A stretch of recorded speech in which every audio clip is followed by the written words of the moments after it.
को अपने साथ कनेक्ट करेंगे।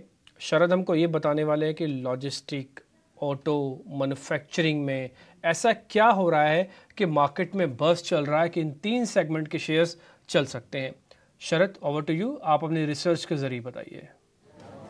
जी बिल्कुल, जो ओवरऑल है होती है एक म्यूचुअल फंड होती है जिसकी एक नई फंड ऑफरिंग होती है और अभी जो है थीमेटिक म्यूचुअल फंड्स में जो है फोकस रहने वाला है। और जब भी ये कोई थीमेटिक म्यूचुअल फंड्स आती है तो उनके जो स्टॉक्स होते हैं स्पेशली मिड कैप स्पेस में वहाँ पे बाइंग देखने मिलती है। Of course 2 important new fund offers आ रहे हैं। सबसे पहला HDFC की ट्रांसपोर्टेशन और लॉजिस्टिक्स फंड, यहाँ पे जो है इसकी फंड जो है अगस्त 11 को बंद होने वाली है। और वही क्वांट की बात करें, क्वांट म्यूचुअल फंड हाउस है, तो वहाँ से उनकी मैन्युफैक्चरिंग फंड आ रही है और वो क्लोज होगी अगस्त 8 को। नुवामा के रिपोर्ट के हिसाब से यहाँ पे इन्फ्लोज लगभग 2000 करोड़ के आ सकते हैं, जहाँ पे ये दोनों mutual fund houses collectively raise करेंगे।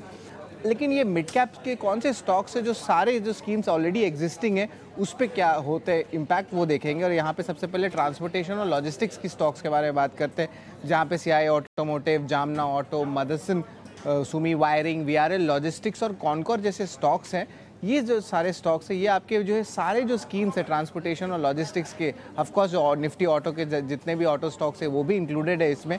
तो ये सारे स्टॉक्स में भी जो है फोकस रखिएगा।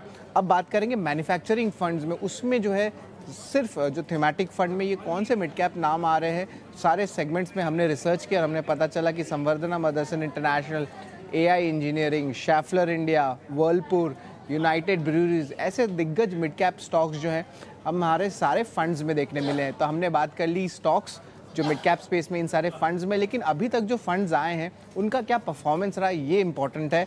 यहाँ पे हम देखेंगे सबसे बेस्ट परफॉर्मिंग ट्रांसपोर्टेशन और लॉजिस्टिक्स फंड्स, उनको लाते हैं स्क्रीन पे। तो उनके परफॉर्मेंस में देखें जो लास्ट 3 साल का CAGR रिटर्न्स आया है वो UTI सेगमेंट का सबसे ज़्यादा है। ट्रांसपोर्टेशन लॉजिस्टिक्स फंड का, UTI म्यूचुअल फंड का 35% का CAGR आया है।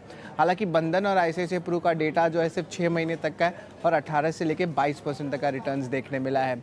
आखिर में जो सेगमेंट है वो फोकस में रहेगा मैन्युफैक्चरिंग फंड पर। यहाँ पे जो टॉप 3 परफॉर्मिंग फंड्स हैं वैल्यू रिसर्च द्वारा, यहाँ पे देखेंगे बैंक ऑफ इंडिया का जो म्यूचुअल फंड है वो लगभग 35% रिटर्न जो है CAGR बेसिस पे 3 साल में दिया है। उसके अलावा ICICI प्रू और ABSL में भी 20 से लेकर 33% का इजाफा आया है। तो ये एक इम्पॉर्टेंट थीम है जहाँ पे हम लोग न्यू फंड ऑफर्स को देखते हैं और उसमें क्या इम्पैक्ट या बाइंग देखने मिल सकता है मिड कैप स्टॉक्स में, उस पर फोकस रखते हैं। ऑलराइट, वेरी इंटरेस्टिंग रिपोर्ट शरद, बहुत बहुत शुक्रिया अपनी हाईलाइट करने के लिए, रिसर्च लेकर आने के लिए।